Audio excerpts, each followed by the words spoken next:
It keeps one set of books for the tax collector and another set of books for the family. And you know which one is the more accurate, right? And so it leads to a kind of two-tiered moral system in which your good behavior is reserved for a very narrow circle of people around you. Now, this leads to important economic consequences. Much of the economic development of East Asia in its early phases was based on strong Chinese family businesses. This was true in Hong Kong, in Taiwan. In Hong Kong, as a matter of fact, the average size of a business firm, despite all of Hong Kong's growth, actually declined between the 1950s and the 1990s. And the reason that these firms remained small, as they did in Taiwan, is that family members did not trust their businesses they didn't take them public, and they didn't trust outsiders. It was very difficult in that kind of a cultural setting to bring outsiders into the family and to turn over control of the family business to someone that wasn't a relative or someone you'd gone to school with or someone that you had a close personal connection with. And therefore, if you looked at the development of East Asia, it followed the lines of the movement of families. Families emigrated out of China into Southeast Asia. They became very rich, and a lot of that capital began flowing back through Hong Kong as China opened up after 1978. But the lines of trade and investment were not determined by impersonal market forces. They were actually determined in many cases by the family connections of people that were reinvesting money in areas in China that they had, their families had originally come from. Now, that's China. Japan is actually quite a different society because in Japan, the family is not nearly as important for various historical reasons. Japan was a much more militaristic, hierarchical society in which your duty to your feudal lord, and in the 20th century, the late 20th century, that became duty to your company, was much more important than your obligation to the family. Whereas in China, you really, all the moral stories are about so-called filial piety, children who are incredibly loyal to their parents. In Japan, the great moral stories are people that were willing, a samurai, a warrior who was willing to sacrifice his family for the sake of loyalty to his feudal lord. And in Japan, if you have that same situation where the police come, they knock at your door and they say, "Where's your father?" In contrast to China, in Japan, you'll report your father because your obligation to the state and to the law is more important than your obligation to the family. And one of the consequences was that as Japan developed in the 19th century, many of the family businesses immediately turned into large, hierarchical, impersonally managed companies. So Mitsubishi, Sumitomo, Mitsui, these famous Japanese zaibatsu, so-called zaibatsu, that are familiar household names because of the products that they now manufacture. They all started as family businesses, but already in the 19th century, they were being run by hierarchies of professional managers, not simply by the family owners. And then after 1945, the Americans came, took away the businesses from the families, and then they became publicly owned, modern, impersonal corporations. And so the path of economic development in Japan was really quite different from what it was in China, largely because of this difference in the role of the family and the role of social capital.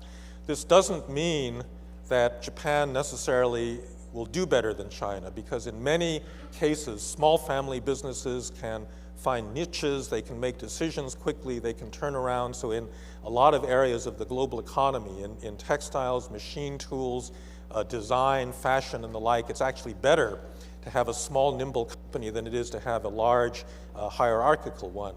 But it does mean that Japan's path of development was very different. Europe has similar differences. Germany is preeminently a country with very strong trust and association.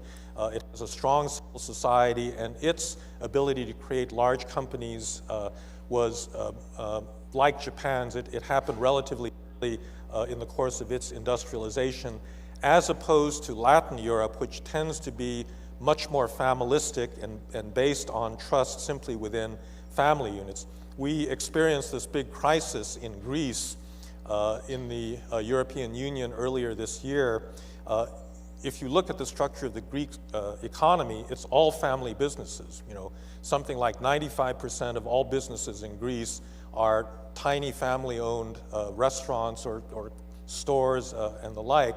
And part of Greece's development problem is its inability to generate high productivity modern companies that can get beyond the family stage of development. The United States, by contrast, was always one that had a strong civil society. Despite American individualism, it was also one that had a great deal of social solidarity, and therefore it developed modern corporations, large impersonal organizations relatively early in its economic development. Now, we get to Latin America. Latin America, I'm sorry to say, is actually much more like southern Italy than it is like Germany or Japan, because I think that there is a crisis. There is a long-term, not a crisis is the wrong word.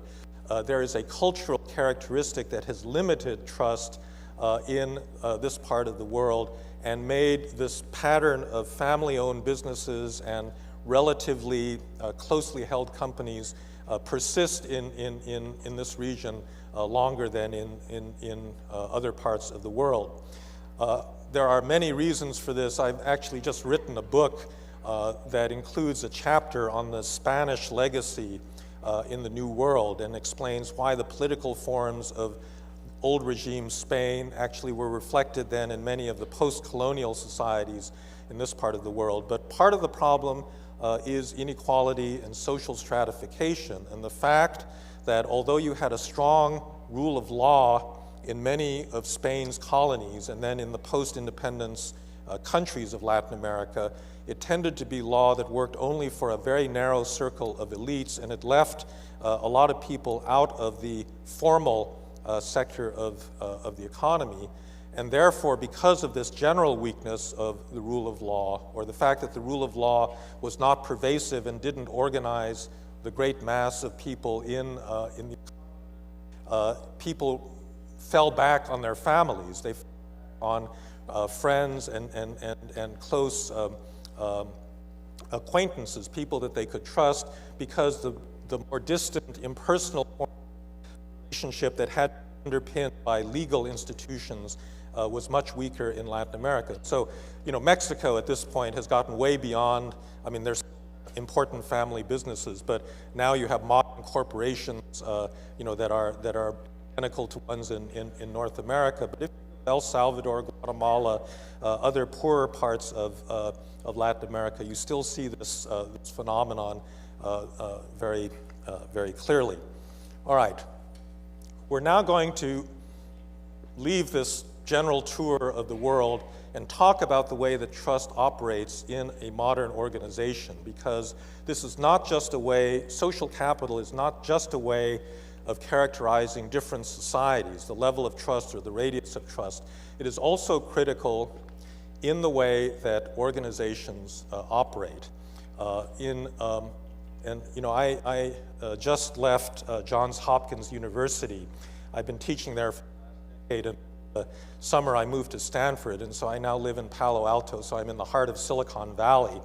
And Silicon Valley is actually a very interesting laboratory for trust, because in my view, a lot of the success and the entrepreneurial energy that pervades Silicon Valley is actually dependent on social capital, on the existence of social capital in ways that I will explain, all right?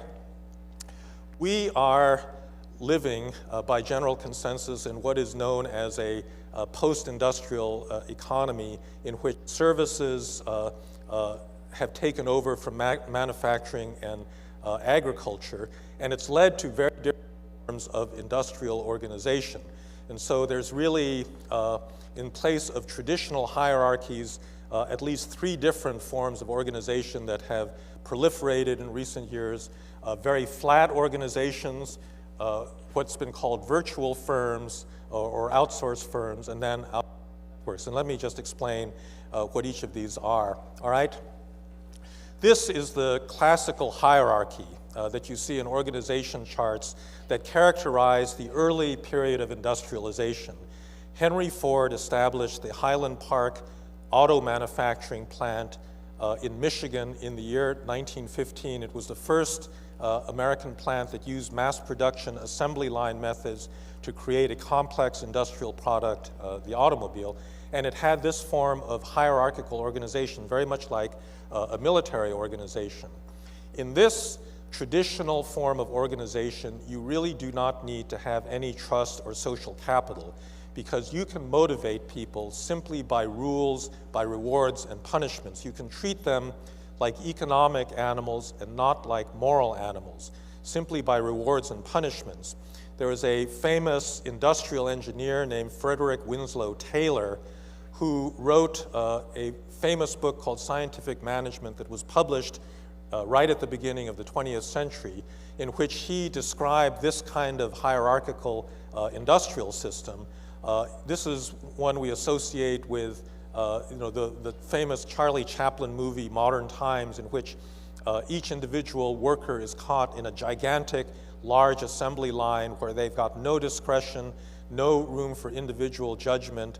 They simply take orders from their superiors. And Taylor did, or what Taylorism represented, was the use of rewards and punishments in a very mechanical way to create this large industrial machine composed of individual human beings that you did not need to trust, because you could simply treat them as agents of their superiors. And so the image we have of early industrialization of white-coated engineers with stopwatches and clipboards, timing how long their employees went to the bathroom, trying to minimize downtime. This is classical Taylorism. And so this is what traditional industrialization was based on. Large-scale companies like the Pennsylvania Railroad, U.S. Steel, the Ford Motor Company, General Motors, all employed tens of thousands of workers in this kind of a hierarchy.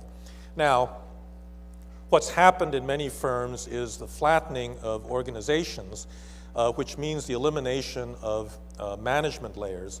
And this means a couple of different things. Part of it is pushing responsibility up. So if you obviously don't have as many middle managers, the senior managers have to take more responsibility. But what's critical, and what many people don't fully comprehend, is that this form of flat management necessarily involves pushing responsibility down to the bottom of the organization, down to the worker level.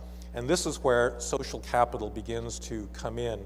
One of the most famous forms of flat management is the so-called Japanese Kanban system of manufacturing, or the just-in-time system that was invented by an industrial engineer at the Toyota Motor Company in the 1950s.